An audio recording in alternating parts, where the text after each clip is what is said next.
queridos irmãos, nosso encontro semanal mais uma vez aqui, unidos e reunidos em nome de Deus, em nome de Maria, a nossa mãe espiritual, para dar continuidade ao Evangelho no lar. Importante momento em que nós precisamos reforçar as energias positivas da nossa casa. É um lugar onde naturalmente estamos confinados com essa continuidade aí de isolamento necessário para aqueles que possam. Mas independente de poder ficar em casa ou não, com as questões de trabalho, mas fatalmente nós estamos mais reclusos, porque independente do trabalho, de alguém que precisa sair, mas vai sempre ter que voltar, né? Porque não dá mais para fazer o famoso happy hour, não dá para visitar a casa de amigos, de parentes, não dá para algum outro entretenimento, não dá nem para ir para casa espírita. Então, o nosso lar é o nosso porto seguro, sempre foi. E acredito que nada é por acaso e de repente essa necessidade de fazer esse retorno, de que a gente volte de fato para a nossa intimidade do lar, me faz lembrar até a passagem onde Jesus reforça a necessidade de que ao orar não faça movimentos, né, espalhafatosos, bruscos, volte para o seu lar, para o seu interior, no sentido de que volte para a sua intimidade mesmo, né, que faça realmente esse retorno para dentro de si, para se conhecer. A gente tenta conhecer o outro, mas nós nos conhecemos tão pouco, e aí nos arvoramos em querer conhecer o outro, se nem nós mesmos nos conhecemos, né? Então é importante esse mergulho interno. Para iniciarmos o nosso evangelho, precisamos e necessitamos de elevar o pensamento. Rogar a Deus e a Jesus que neste momento nos ampare, nos envolva, que reforce todas as vibrações positivas dos nossos lares, que possa essa energia ser irradiada para os nossos familiares, para a nossa comunidade, que toque os corações dos nossos governantes, para que eles tenham a serenidade de lidar com este momento tão adverso, que possam ter a responsabilidade para a qual eles foram designados de cuidar do povo, de cuidar da população, e que nós tenhamos sempre, independente das adversidades, a certeza que Deus jamais nos desampara. E assim sendo, certos da presença bendita dos benfeitores amigos, do amparo de Maria, nossa Mãe Santíssima, pedimos a permissão para iniciarmos mais um Evangelho no lar. Que Jesus nos cubra de bênção hoje, agora e sempre. Assim seja. E assim sendo, a continuidade do nosso estudo, como nós já falamos, Rumos Libertadores, é o livro do nosso estudo complementar. E a lição 3, entregue a Deus. Depois a orientação do Evangelho, capítulo 2, há muitas moradas na casa do meu pai, tem 3. E não podia ser mais propenso essa lição de Joana de Ângeles, porque nós estamos tão frágeis, né? E a única certeza que temos é de que precisamos entregar a Deus tudo. Porque conforme nos advertiu, e a gente falou sobre isso no encontro passado, Francisco de Assis, este momento nós estamos 100% nas mãos de Deus. Então a lição é, diante do açodar das aflições, não te desgastes innecessariamente ou desnecessariamente. Recebe o selo do sofrimento como símbolo de libertação. Se a dor te surpreende, recompõe a paisagem da alma e refaz a confiança em Deus.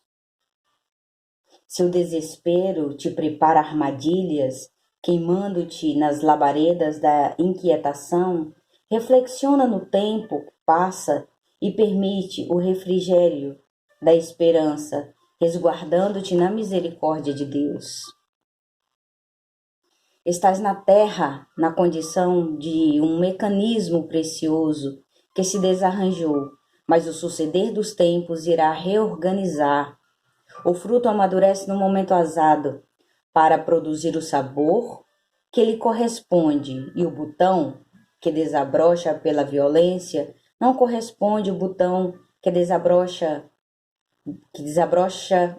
não corresponde ao botão que desabrocha pela violência, não pode oferecer o pólen maduro para o milagre da fecundação.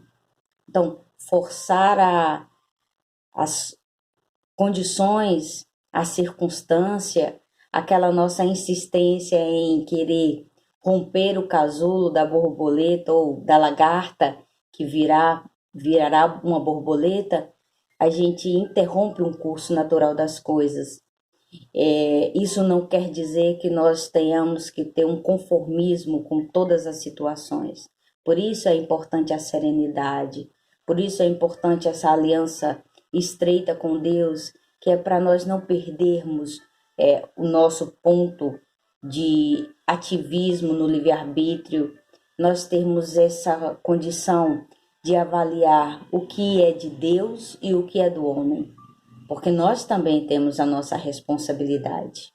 Confia no tempo, o tempo te reservará a bênção correspondente à sua própria quadra. Quem se entrega espontaneamente às mãos de Deus encontra diretrizes e apoio, caminho seguro e ânimo robusto, porque saídos da mão de Deus, marchamos para o amorável coração de Deus nas abençoadas estradas da evolução. Se, no entanto, supuseres que o fardo parece conspirar contra a fortuna da tua alegria, o anjo da saúde não te faz propiciatório e a fada felicidade parece haver-te esquecido, compara-te com Jesus, o excelso Filho de Deus. Nós somos muito ligeiros em achar que estamos sofrendo demasiadamente, né?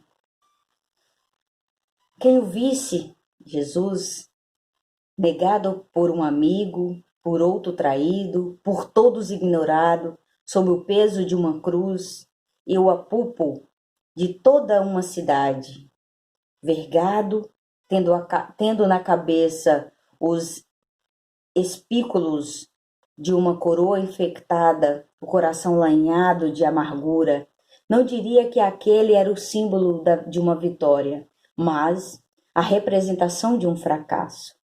No entanto, ele era o rei solar, superando as conjunturas da terra, a fim de, no madeiro da infâmia, tornar não somente o protótipo do vitorioso sobre o mundo, mas principalmente a entrada e a luz, para que o homem saísse do valo estanque das paixões, por ela transitando no rumo do planalto de perene felicidade. Não te esqueças disso e permanece entregues a Deus. Jesus diz: no mundo tereis aflições, no mundo tereis aflições, mas tem de bom ânimo, eu venci o mundo. Porque nós achamos que as coisas são permanentes no sentido do sofrimento, mas o que permanece é a vida futura, não a vida do agora. Quando nós, debruçados pelo sofrimento, vencidos ao quebrado, nós chegamos a lamentar ou a questionar os desígnios de Deus, no sentido de que o fardo parece-nos insuportável, porque nós não temos ainda essa condição de ver o porvir, de ver que Nós somos no mundo Terra, neste momento encarnado, um mecanismo e que nós vamos lapidando, vamos melhorando, e para que esse mecanismo torne uma engrenagem útil, nós precisamos passar por essas tormentas. Todo esse caos que paira sobre as nossas cabeças, sobre o mundo do agora, faz parte desta evolução necessária.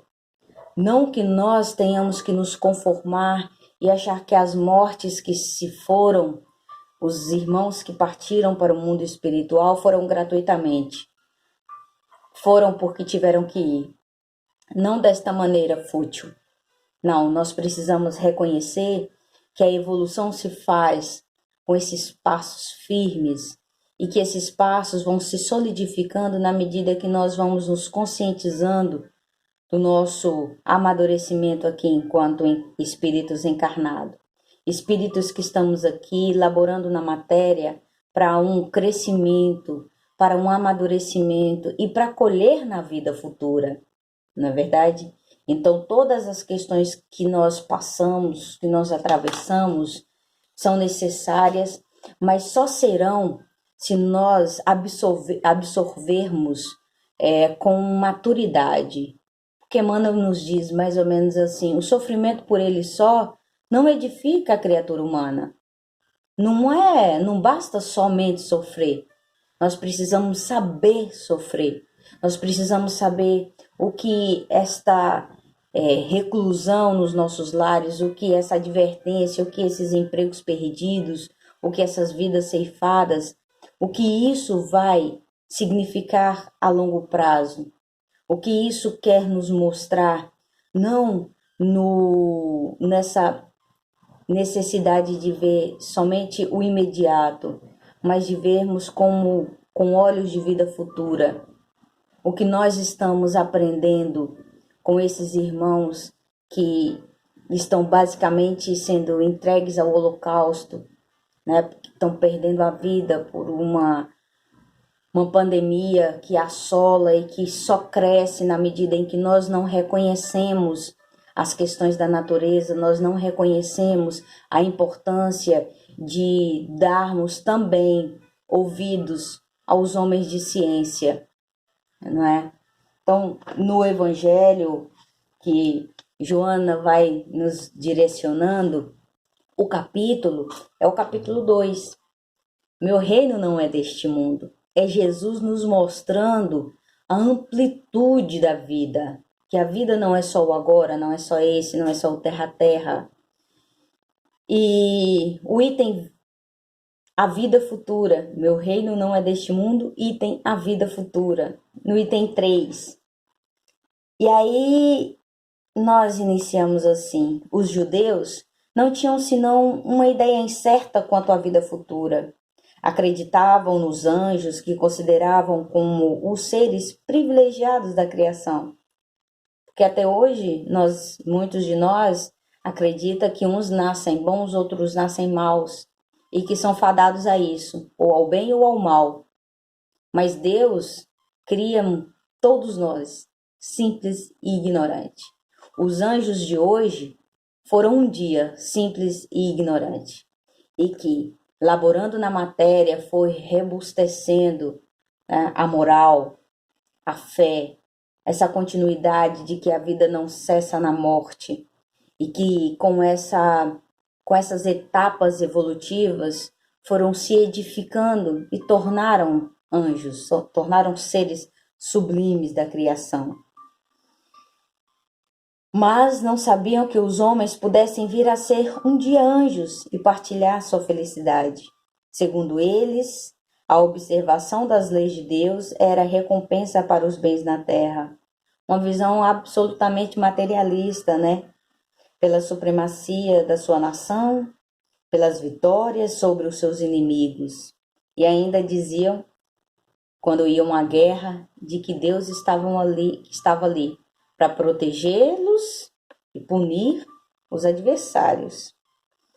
As calamidades públicas e as derrotas eram castigo à sua desobediência. É curioso, é curioso que ainda hoje nós, diante desta pandemia, nós presenciamos irmãos que diz que tudo que está acontecendo é castigo de Deus. E ainda diz que é bíblico. É bíblico sim, no sentido de que já víamos sendo advertido desta renovação da terra, não dessa ideia fatídica de que vai ser o fim do mundo. Não, mas vai ser o fim de uma era. Um fim de uma era que nós éramos ainda muito materialistas e que nós estamos sendo convocados a essa visão de, de vida futura, de cuidado do outro, essa condição de compreendermos a vida com uma visão mais ampliada, sabe? Tirar esse véu que ainda insistimos em colocar sobre os nossos olhos. E ainda falando disso, né, desse Deus partidário, esse Deus que foi lá da Idade Média ou até muito antes da Idade Média, um Deus que tinha escolhidos, que escolhia um em detrimento do outro. Então, nós já escutamos aí nestes momentos pandêmicos de irmãos de correntes religiosas diversas que asseveram que não se contaminarão porque são os escolhidos de Deus. Todos somos filhos de Deus. E o pai, embora faça advertências ao filho de um caminho certo e o outro errado, ele não tem condições de limitar o livre-arbítrio do filho. E nós estamos nesta condição, a condição de filhos ainda imaturos, renitentes aos conselhos do pai. Então nós vamos seguindo. E Moisés, sobre isso, não podia dizer mais a um pastor ignorante que devia ser tocado antes de tudo pelas coisas deste mundo, né? Mas não tinha muito. O material que Moisés trabalhava no momento era ainda muito bruto. Eram povos, nós no caso, né? Aquele tempo, que resistíamos muito ao amor, que éramos ainda muito ao bezerro de ouro, mais ao bezerro de ouro do que a plenitude de um pai que não pune, de um pai que ama, de um pai que compreende, mas que delega aquilo que nós fizemos, nós vamos precisar de reparação. Mais tarde, Jesus veio lhes revelar que há um outro mundo onde a justiça de Deus segue seu curso. É esse mundo que ele promete àqueles que observam os mandamentos de Deus e onde os bons encontrarão sua recompensa. Esse mundo é seu reino. É aí que ele está em toda a sua glória e para onde vai retomar ao deixar a terra. Ainda hoje nós resistimos a essa proposta de Jesus, proposta não de um agora, de benesses para o agora, mas para a vida futura. Jesus nos prometeu a vida futura. Entretanto, Jesus, conformando o seu ensinamento ao estado dos homens da época, não acreditou dever lhes dar uma luz completa que os teria ofuscado sem esclarecê-los, porque não o teriam compreendido, como de fato não compreenderam sequer que ali diante deles estava o governador espiritual do orbe, o Messias. Ele se limitou a colocar de alguma sorte a vida futura em princípios, como o da lei natural, a qual ninguém pode escapar. Todo cristão crê, pois forçadamente na vida futura, pois a ideia que muitos fazem dela é vaga, incompleta, e por isso mesmo falsa em vários pontos. Para um grande número, não é senão uma crença sem certeza absoluta. Daí as dúvidas e mesmo a incredulidade. O Espiritismo veio completar neste ponto e em muitos outros o ensinamento do Cristo, quando os homens estavam amadurecidos para compreenderem a verdade. Com o Espiritismo, a vida futura não é mais um simples artigo de fé, uma hipótese. É uma realidade material demonstrada pelos fatos, porque são as testemunhas oculares que vêm descrevê-los, os próprios espíritos, em todas as suas fases, em todas as suas peripécias, de tal sorte que não somente não há dúvida, não é mais possível, mas a inteligência mais vulgar pode fazer ideia de seu verdadeiro aspecto como se imaginasse um país do qual se lê uma descrição detalhada. Ora, essa descrição de vida futura é tão circunstanciada às condições de existência feliz ou infeliz daqueles que aí se encontram, como são tão racionais, que podemos dizer que, apesar disso, o que ela não pode ser de outra forma e que está lá, a verdadeira justiça de Deus. Nós hoje estamos vivenciando um momento de chacoalhão mesmo, de prova. E aqui não quer dizer que o Espiritismo é absoluto, que o Espiritismo é a religião do futuro. Não. É que o Espiritismo veio trazer esta ideia, esta nova visão. Nova não no sentido de que foi uma invenção do espírito, do Espiritismo, mas de que agora, nesse momento em que nós estamos com a ciência e ainda nesse período de pandemia, os Estados Unidos, pelo Pentágono, confirmou de que nós podíamos sim ter tido várias visitas extraterrestres. Então tudo isso vem corroborando com o que o Espiritismo há mais de 150 anos vem trazendo, e que não é uma invenção do agora, que Jesus já vinha trazendo algumas pinceladas aí desta possibilidade, e que nós, no momento de uma luz maior, de um conhecimento mais ampliado, de uma sensibilidade mais aflorada, nós temos mais condições de absorver os ensinamentos da doutrina espírita. Nós vimos aí irmãos que são de outras denominações religiosas e que até dizem ateu, já aceitando essa condição de vida futura, de que as pessoas até dizem assim, na próxima encarnação eu quero ser assim, quero ser assado. Já menos resistente a esta realidade, porque é uma realidade. Não é uma invencionice dos espíritas, são fatos. Nós estamos aí presenciando fatos que nos chamam a esse conhecimento, né? a esse entendimento. Então, para nossa reflexão fica essa certeza de que, independente da situação que estejamos vivenciando, entreguemos a Deus.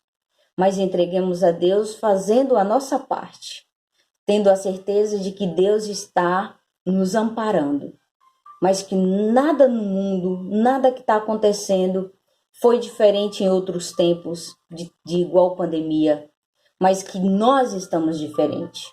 Nós estamos crentes de que a vida não é só este mundo do agora e que nós precisamos evoluir sim, porque o mundo de regeneração exige de nós um entendimento maior, exige de nós uma visão ou uma postura mais firme. Então vamos rogar aos benfeitores amigos que nos amparem neste momento, que venha fluidificar a água que nós iremos tomar como um remédio necessário. Rogamos a Deus e a Jesus amparo, suplicamos por todos aqueles que sofrem neste momento, encarnados e desencarnados, que a misericórdia divina possa acalmar os nossos corações, que tenhamos sempre a serenidade necessária para seguirmos adiante, atuando como cristãos verdadeiros, protagonistas da nossa existência, seguindo firmes e perseverantes.